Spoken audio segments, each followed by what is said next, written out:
Oh my God. Note to self, stop touching the effing phone. This is a part 2 that I didn't even want. Back to Marty Gay. Stop touching the phone, girl. Back to Marty Gay. I'm not doing this again. So we fought. We fought. And it was in the winter. It was in the winter time. And snow, everything. So me and Marty was squaring up, and it was a bunch of kids in a circle. It was a thing. It was a real thing. We was in a circle. It was showtime. So Marty, he bum rushed me in the middle, like the abdomen area. You know how you bum rush somebody? Excuse me. You bum rush somebody in the middle. You take them down. Marty took me down from the middle. We is like in the 4th grade. So this boy then charged at me in my midsection. He was taking me down. Boom. I'm on the ground. Here we go. I'm on the ground. Snow. All this. The kids is yelling and screaming. I get up. I get my footing. I get back up. And I can hear Lakita, hey? My friend, we still friends to this day, girl, please. I can hear Lakita in the background. I could hear her saying, take off your gloves, take off your gloves, take off your gloves. So I can hear her saying that. This is real true talk. So now I'm in the middle of the circle windmilling, trying to take off my gloves at the same time. I'm windmilling, trying to take I had on mittens. I'm windmilling, but I'm trying to take my mittens off in the middle of me windmilling him. I don't remember anything else. I was sitting in the principal's office, and I didn't get in trouble. Did nobody call my mother, my father? I don't know. Somebody was like, I know Erica Pitts ain't in here. What is she doing in here? I heard she got in a fight at lunch. I heard she got in a fight at recess. They like, child. Okay, that was the 1. And 2, elementary, same. Year later, whatever. I got in a fight with an Asian boy, Joseph Park. Hey, Joseph Park. And he lived right across the street from the school. Joseph, we all was looking at you like, whoa. Joseph's house was right across the street from the school. I was looking at him like, wow, that is all. I got to walk over here. You right here. Me and Joseph, I don't know. We ended up, it's all good. Hello. We ended up in that circle, that ring of kids. I don't know what happened. I don't know what went wrong. I don't know. I'm in the ring again with another boy. Here we go. The kids, I'm scared I'm scared. I'm nervous. Side note, this like my first stereotype ever. I had one. This like one of my first stereotypes. I thought Joseph was going to do karate on me because he was Asian. I'm in elementary school. I'm scared as shit. I'm like, oh my God, he gonna do me in. I remember thinking, I'm like, oh my God, he gonna do kung fu on me.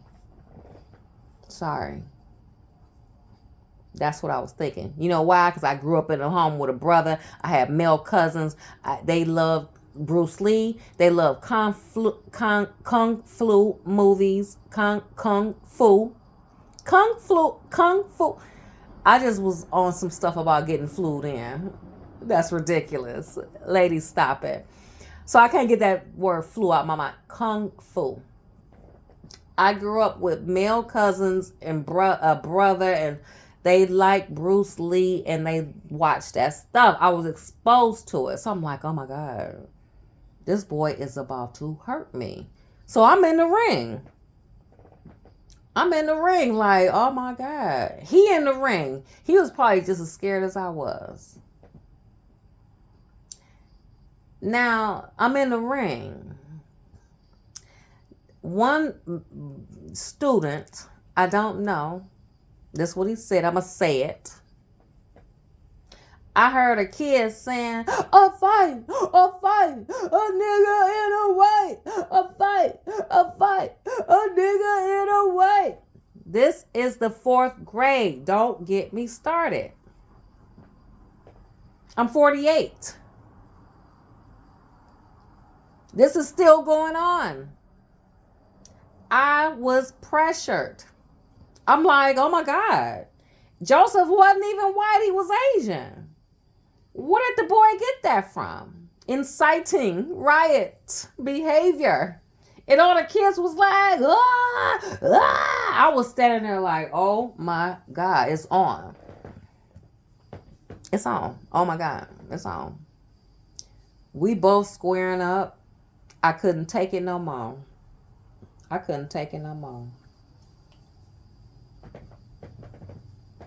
Anxiety racing, nerves racing. I couldn't take it no more. He had his dukes up. We both had our dukes up. We both had our fists up, protecting our face.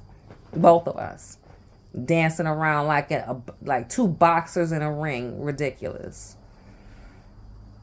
It got so I couldn't take it no more. I just swung on him. I couldn't take it no more. I just swung on him. Now, so let's slow down. My fist hit. I was there. My fist hit his fist. His fist hit his lip. I was there. I ain't bust Joseph in the mouth. I didn't. I struck at him. He defended himself. His fist went into him and blood. His lip is bleeding. All the kids is like, ah! Like some animals. And I knew, I was like, and the crowd praised me for beating this boy up. I did not. Joseph Park. That was a sham. You didn't get beat up by no black girl at Einstein Elementary School in Oak Park, Michigan. I'm here to say it. All the kids was going crazy, and I just allowed it. I was just like, okay. I knew. I'm like, that's not what happened. Where am I going with this? Bullying. Okay. What are the schools doing about it? Like, what if your kid come home and be like, Ma, I can't.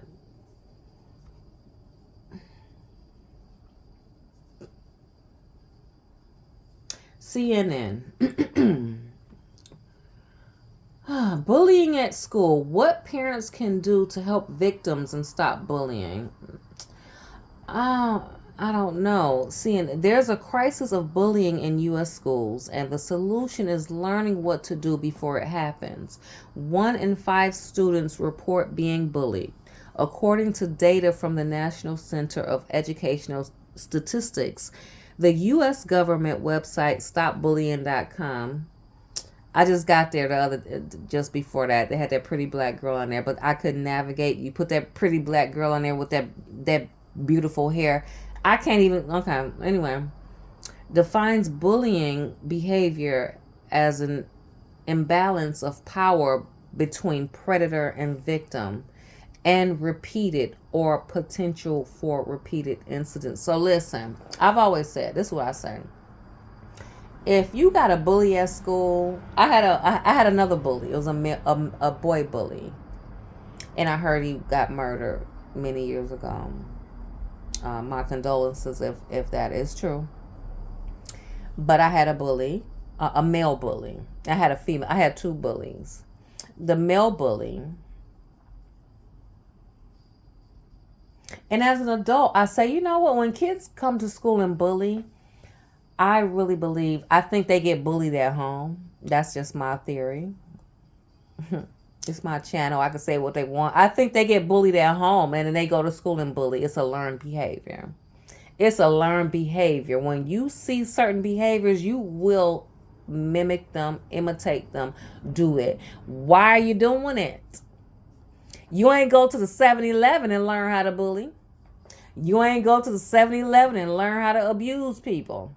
You ain't go up to the 7-Eleven and learn. You ain't do that. That is learned. It's a learned behavior. So back to my male bully. This is so. He sent me a note. Where are we? Okay, this is part 2 for no reason. I'm gonna keep going. You know what I find? Sometimes I do a part 1 and I mess up and try to do the part 2, and the part 2 have less views than the part 1. And I be thinking like, don't you want to hear the rest? I guess not. Anyway. Look. So he started with he sent me a letter. Will you be my boyfriend, yes or no? Oh no, will you be my girlfriend, yes or no? That same letter, that same note, everybody get.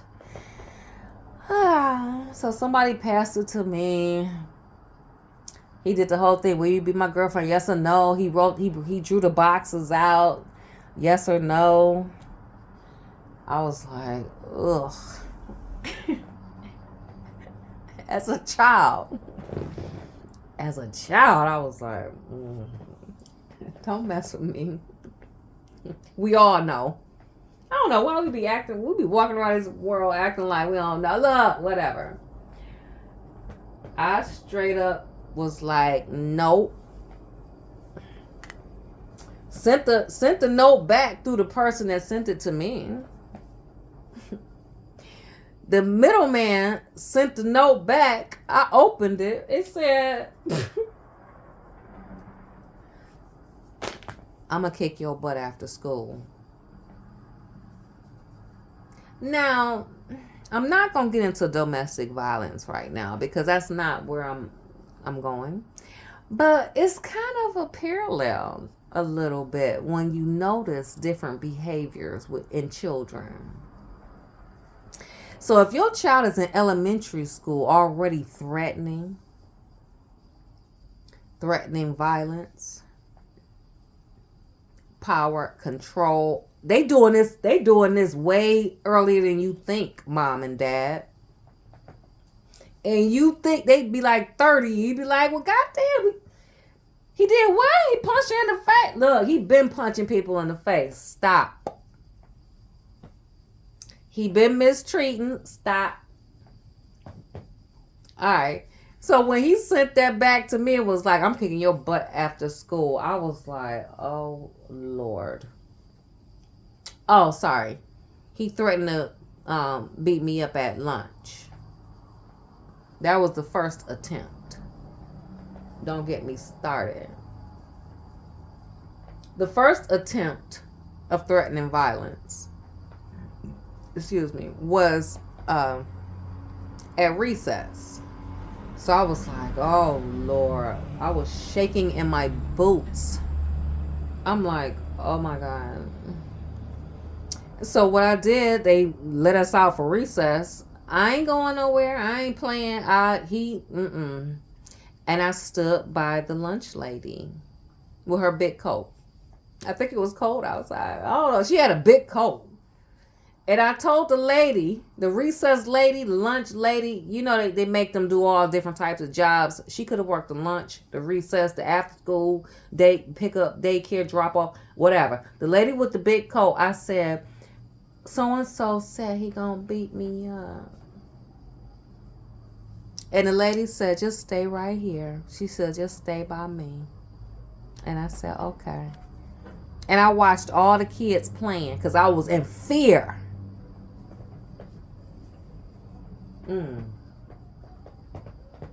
I stood there and watched all them kids play because I had to stay with that lady because she would protect me.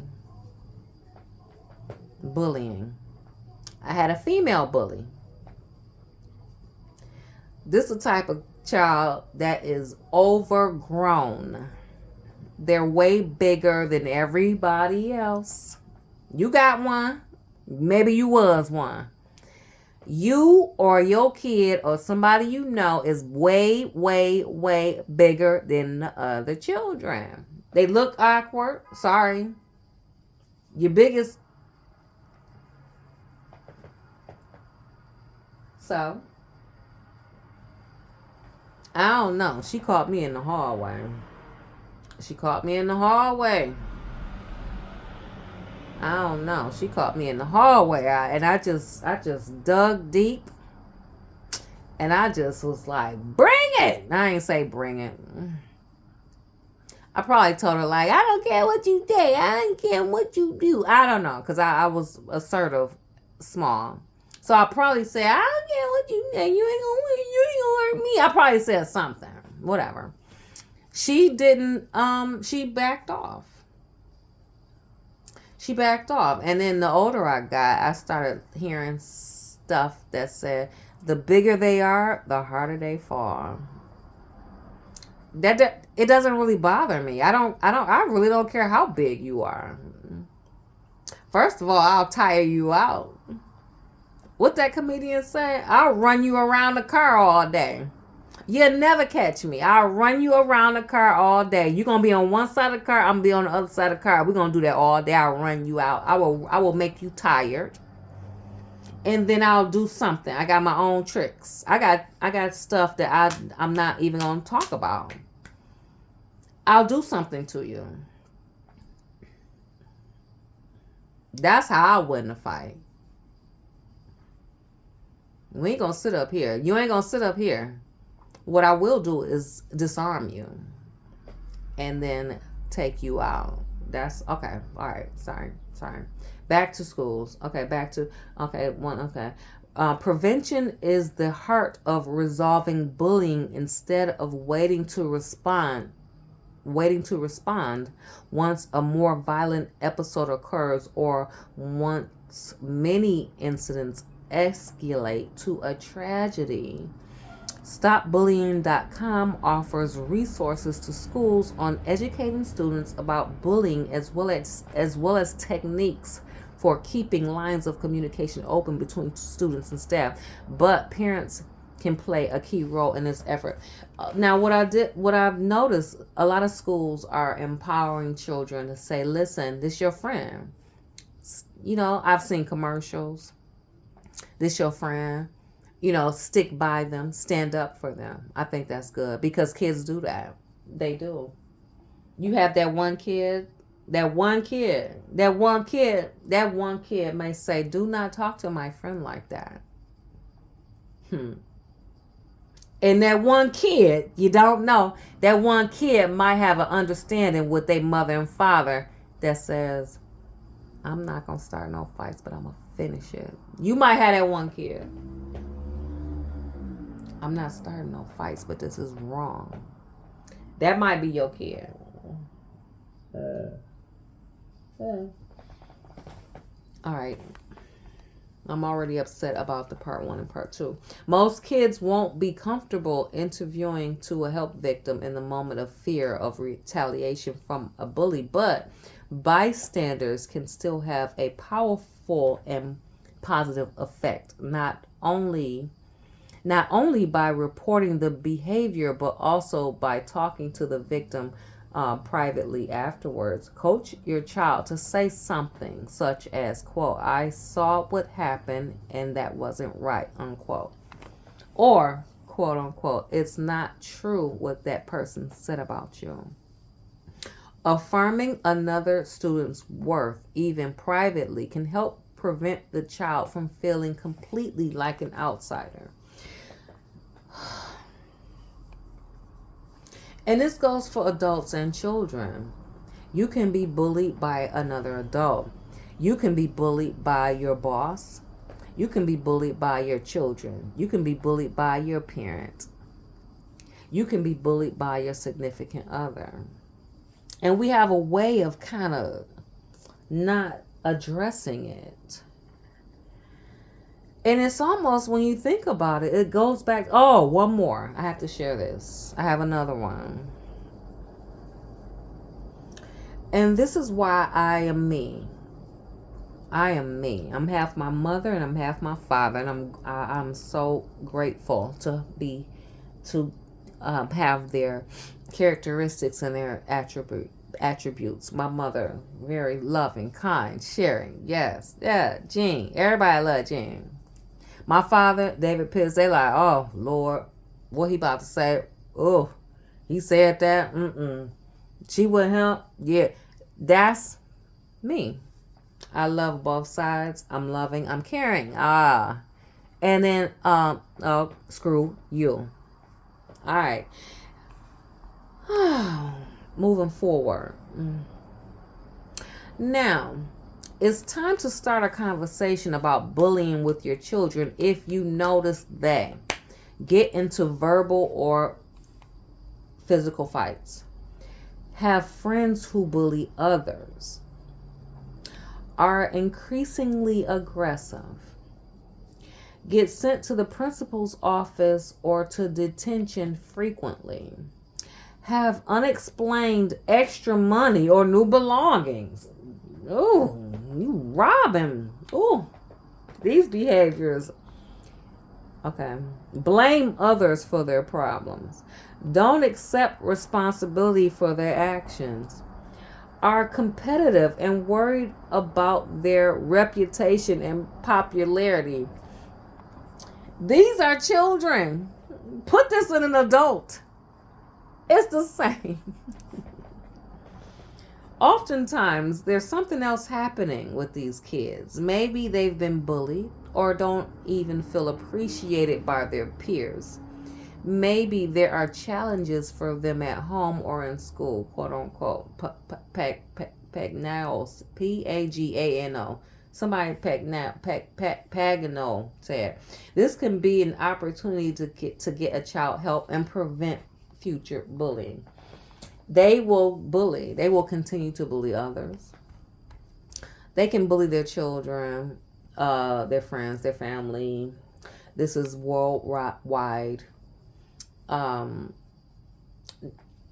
Now, okay, back to, oh my God, this third thing. I think a kid, once they stand up to the bully, it kind of changes things. So I stood up to my 3 bullies. So I don't really know what to say about a kid that was not able to. I was scared and all. My third encounter, and the bully just, excuse me, he just wouldn't let up, for real, girl.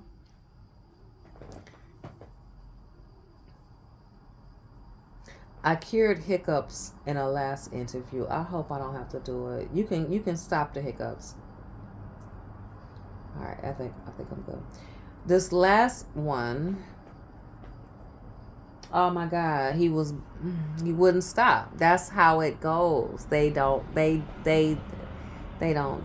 to do it. They enjoy it. They get a sense of fulfillment, power, control. To other victims. It's not good. It's sad.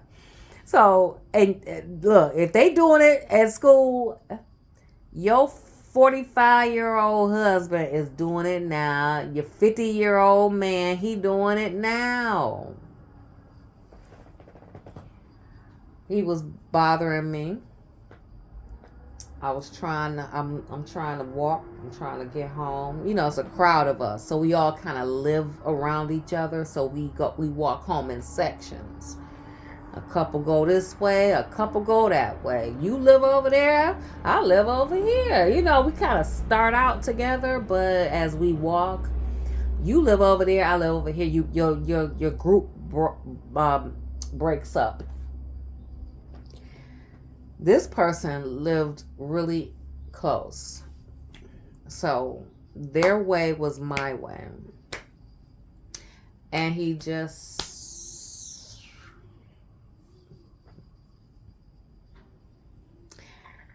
So I turned around. I had my lunch box in my hand. I didn't have a normal lunch box like the tin. You know, the kids have the tin lunch box with their favorite person on it, and it's tin. It's metal. It's tin. I didn't have one of those. I had a Tupperware one, like a mother would take to a job. So my lunch box was never the really one out, like the cute one. I'm like, oh, can I get a Barbie or a Cabbage Patch mine? I had the one that a young woman would take to work. It was a Tupperware situation. It was red and clear, and I had a compartment for this, a compartment for that. All that. So I say that because I remember my lunch pail. All right, we're going to close this out. I remember my lunch pail. And it was cold outside. Here we go, Michigan, with the cold. It wasn't snow. I had on some gloves. I had on mittens again. Why am I always... I love mittens now. This person couldn't... He wouldn't. I said, okay. All the kids was watching again. I turned around and I slapped the boy. I'm just being transparent. All right. Mommy, daddy, this is what I was doing. I slapped the boy. The whole crowd said, "Ooh." That was it. Oh my God, he was enraged. That was it for him. Once I slapped him, I was hauling ass. I was like, oh my God. And he behind me every step of the way. And we lived close to each other. So his way was my way. I'm like, whoa. And he was cussing me out every step of the way. Parents, if you think your kids don't cuss, they curse. Oh, they be cursing up a storm. And they get around you and you be like, he don't do that at home. Okay. He was cussing me up a storm. And I was hauling. I was like, whoa. I got home. My brother is 3 and some change older than me. He has a different school schedule. So he was always home when I got there. We were latchkey kids. We were home for like 2 hours or so alone. My brother had the key. And he would let me in. That's the schedule. And our parents said, don't open this door for nobody. We had a whole system. We knew not to open this door for nobody. That's it. So anyway, I get up there. I'm ringing that doorbell like a maniac. I'm ringing the doorbell. I'm in danger. So my brother gets to the door. Eric Scott. Hey, my brother's name is Eric and his friend name is Eric. And Eric Scott, just to let you know, we never called you Eric. We always called you Eric Scott. That's your name. That's your name. So Eric Scott was over because that's my brother's friend. He lived down the street. They play video games and hang out, whatever. So I'm ringing the bell like a maniac. My brother comes to the door. I'm sure Eric Scott followed him. After it was taking too long, like what? And this person is ranting, and this child is ranting and raving in front of our home. This was the first time I saw. I have 2 stories. I'm not going to get into it. This is one story where I looked at my brother like, okay, like a different way, in a different way. He wasn't really a kid anymore. He was a kid, but he kind of was like a protector. He kind of went into that space. And my brother... he said some stuff, and I'm not gonna say it. It's the first time I heard him curse. He went there as a young man, too young to drive. Too young to drive. He said, this is what he said, so I'm gonna clean it up. He was, my brother is very diplomatic. He's very like, okay, and what did you do, and what did you do, or what, he weighs stuff out. So as a kid, he just was like, I don't know, don't get me going. All I know, he was like, that's between me and him. So I was like, whoa. And then Eric Scott, Eric Scott went and walked towards the boy and kind of escorted him off the walkway. Like, oh, I have to watch my language. He kind of assisted. He kind of helped his friend with my little bullying situation. Thank you both, sirs. In my salon. Yep. Okay. Bullying.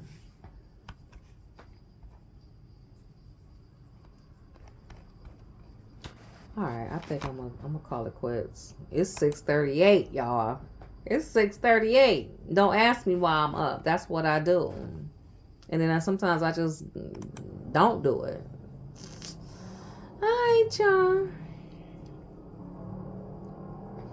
I kind of want to get into some heavier things, but I be thinking, I just be like, do I want to talk about it? Can I handle it? I be like, yeah. All right, guys. My name is Erica LaShawn. Please like, share, and subscribe. Something else I want to add. All right. Have a good day. Bye.